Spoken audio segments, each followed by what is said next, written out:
I offer these words in the name of one God, Father, Son, and Holy Spirit. Amen.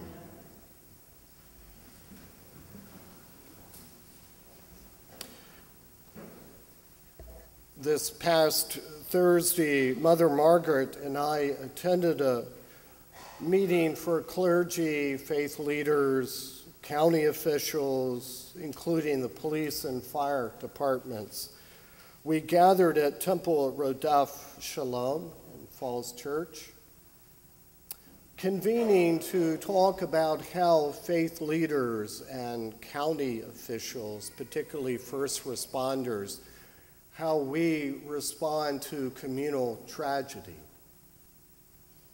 The speaker of the morning and the one who was the facilitator for questions and answers is the senior minister at the UCC Church in Newtown, Connecticut. Since that day, we all remember in one way or another, Matthew has spent his pastoral duties not only locally but traveling around the country, helping clergy and others respond to communal tragedy. Specifically, we were invited to come and talk about how clergy care for themselves in the midst of communal tragedy.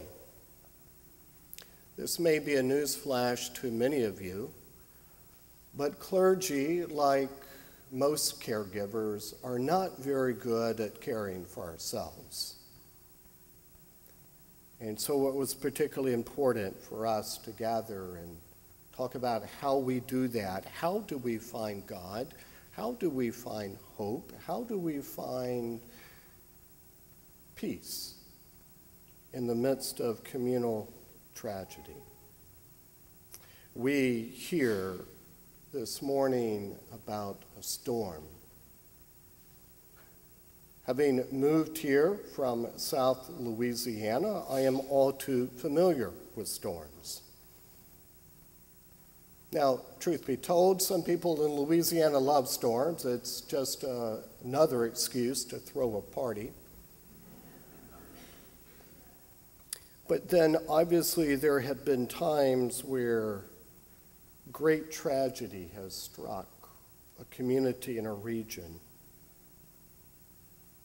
As Matthew, the minister from Newtown, Connecticut, was speaking on Thursday and sharing about his own reaction to the shooting and what he did and what he tried to help others do, I found myself doing something that most people who live through tragedy began to do.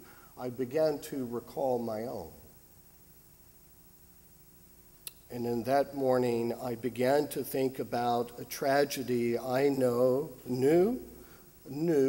very well, and a tragedy that stays with me 13 years later.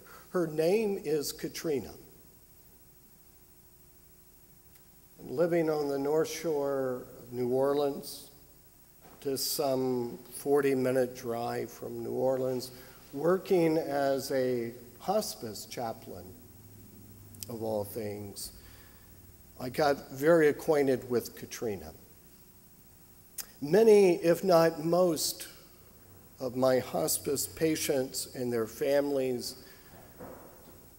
had relocated from New Orleans. They lost their homes, their businesses, their keepsakes and mementos. Here they were, some of them actively dying, and the only place they had to call a home was the very room or house they were in. All the other familiar places of comfort were gone. So how do you make sense of all of that? Fortunately, most people don't blame God for hurricanes, although very sadly, and with a lot of frustration.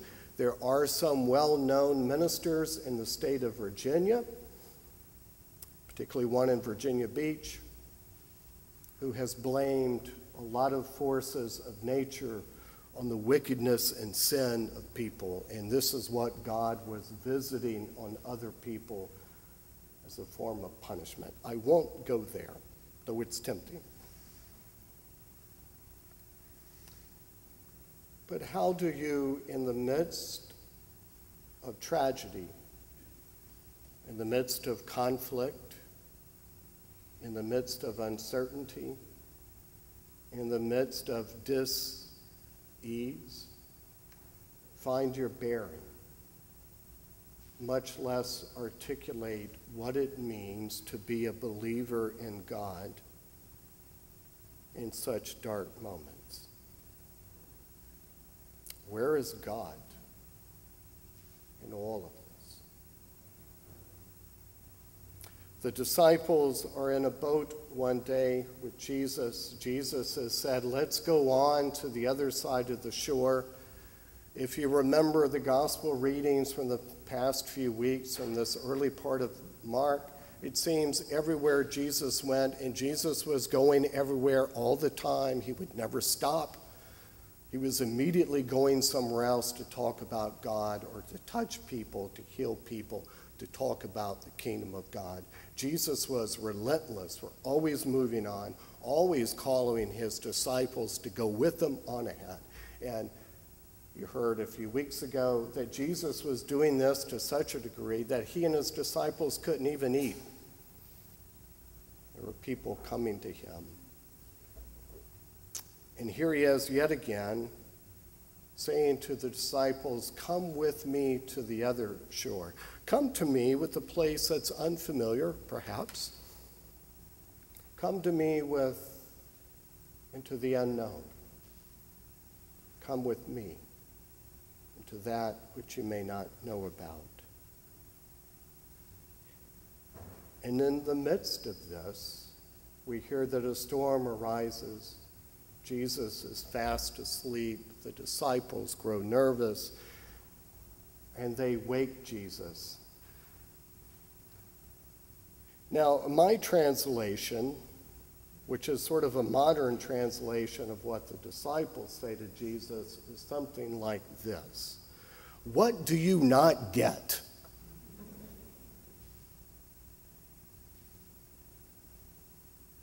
Waters coming into the boat, we're scared. Are you not the least bit interested? After all, you're Jesus. Aren't you supposed to do something? And of course, we hear Jesus stands, wakes up,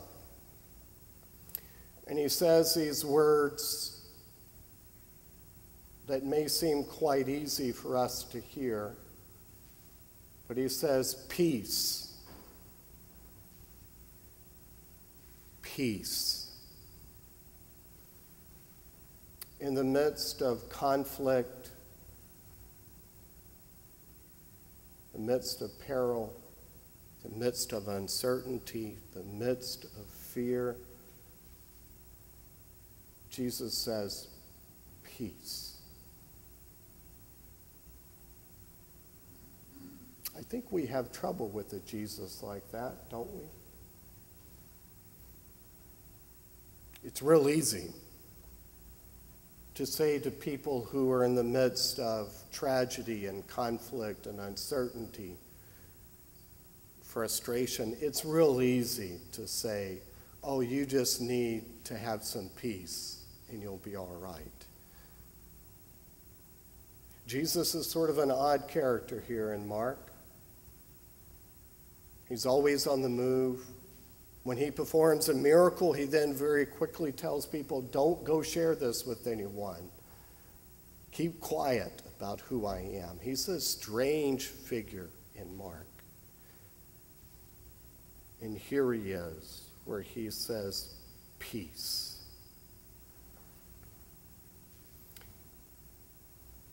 Perhaps many of you, perhaps most of you have come here this morning to find a measure of peace.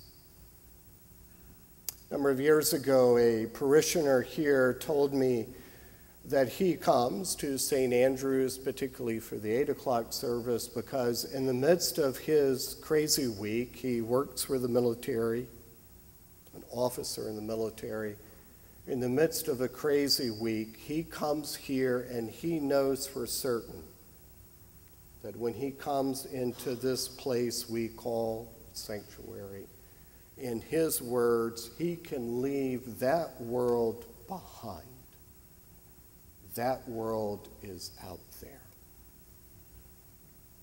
And perhaps that's what many people do when coming to church. I too come to church on many occasions to be renewed, refreshed, to have my batteries recharged, to then go out into the world for another week to somehow show the presence of Christ to other people.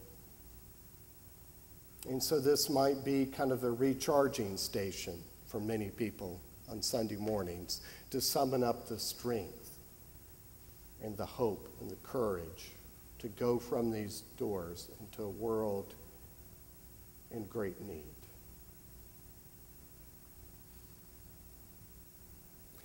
I've always been struck, though, when I've heard people say they come to church for peace and sanctuary and safety. We call churches places of safety, right? It's become a popular phrase. I've always been struck by that because often when you read the Gospels,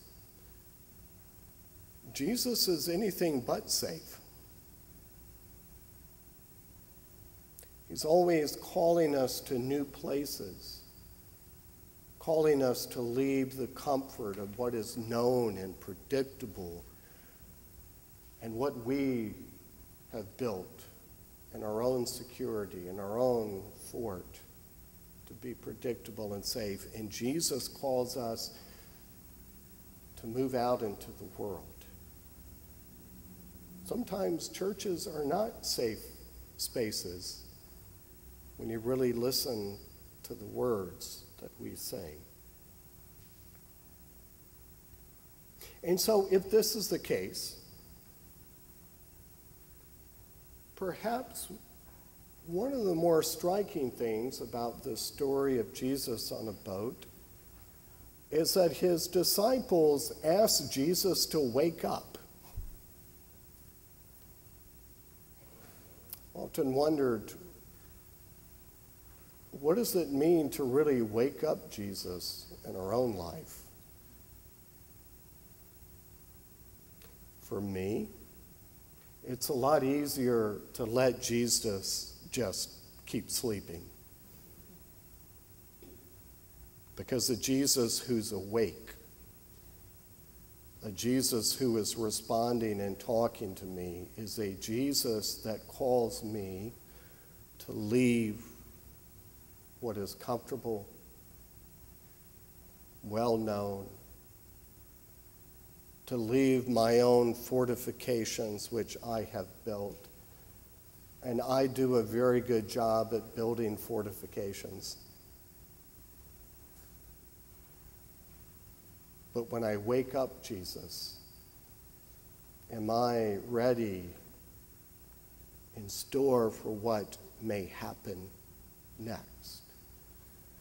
The real miracle here may not be that Jesus woke up and quieted a storm. That may not be the miracle. The real miracle may be that these disciples got in the boat with him in the first place. They had already been traveling with him. They knew the game and the story by now. They knew all the press releases and press clippings. The real miracle may be they decided to get in the boat and continue to go with them to the other side. I learned to sail in the mid-90s. For those Navy people here, I have forgotten pretty much everything I was taught. I do remember the locations of sailboats and ships. In the mid-90s, a friend of mine at the time owned a 27-foot sailboat.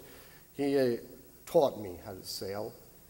Now, his nickname was Skipper, which I think was a nickname he gave himself. But that was his real nickname. Skipper and I were out on a lake in Jackson, Mississippi one day, beautiful day. Skipper decided or told me he was going to go to the stern and work on the jib, and he was going to leave me at the tiller to drive the boat. I was scared to death. My first time to do this. And in those famous last words that people tell you before something happens, Skipper said, "No problem, you'll have this piece of cake. I'll be right back." About that time, this enormous wind blows over the sailboat. With me holding the tiller, I noticed the sails going down. I noticed I was standing up on water, and the sails began to skim through the water. All I knew to do was to grab that as tight as I could. I had white knuckles. I was scared to death. All I knew was to hold it as tight to me as I could. As I was doing that, water began flowing into the sailboat. I grew more panicked. After what felt like 10 minutes of me heroically sailing this boat, it was probably more like 20 seconds. Skipper comes running back, yelling, excited. Like, what's, and I began apologizing. "Sorry, I got water in your boat." And he said, "No." He said, "I've rarely seen that done." Because he said, "This is meant to sail it just as you did. Sailboats are meant to take on some water. That was great, and you did the right thing." I've sat through many of storms, either physical, those the result of Mother Nature. I've sat with many people in the storms of their life. I've sat with myself in the midst of a lot of storms and uncertainty and questions and tragedy. And I've asked, "God, where are you? I need the strength and the words to keep going. Where are you?" And I've also learned that there are some boats that are meant to take on water. It's a natural thing. Tragedy, conflict befall us and those all around the world. We can't get away from it. We here locally, of course, have been reading about it. Facebook, newspaper, incessantly, this stream of conflict and division that's coming to us. So how do we find peace in the midst of this? At the 2018 seminary graduation at Virginia Seminary, the well-known priest and writer Barbara Brown Taylor said these words to the graduate: "Jesus never avoided conflict.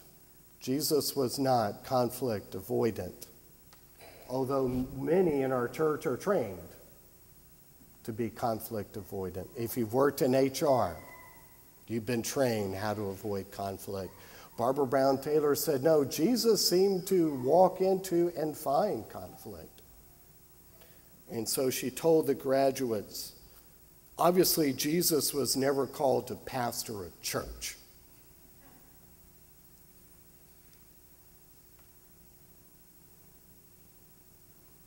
So here we find ourselves this morning. You've come to St. Andrew's for all sorts of reasons.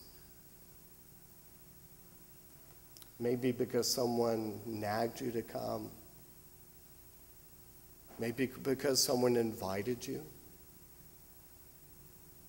Someone cares about you and wanted you to come to this place of hopeful peace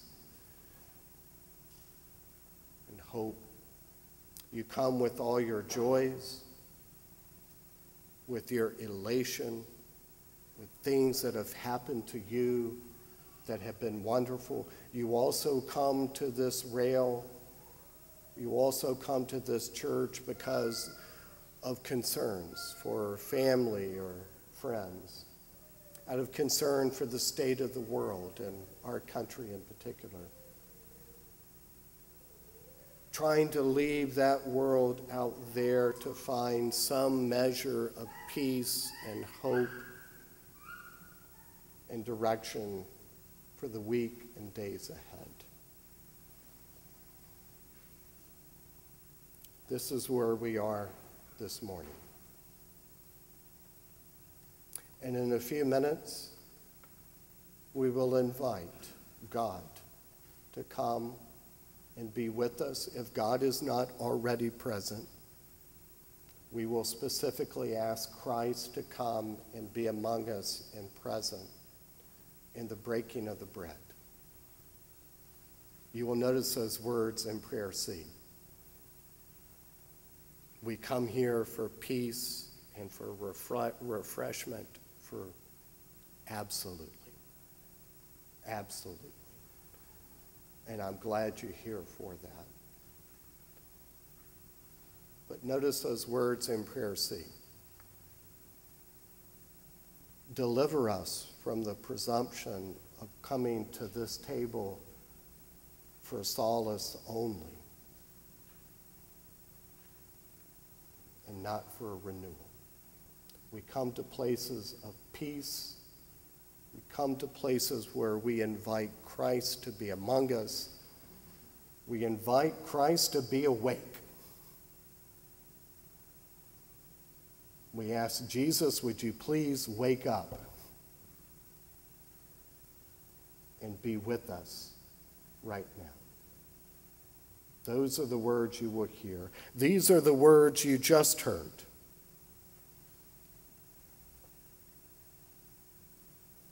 In that opening hymn. These are the words we sang. When human hearts are breaking under sorrow's iron rod, then we find that self-same aching deep within the heart of God. When human hearts are breaking under sorrow's iron rod, then we find that self-same aching deep in the heart of God. Amen.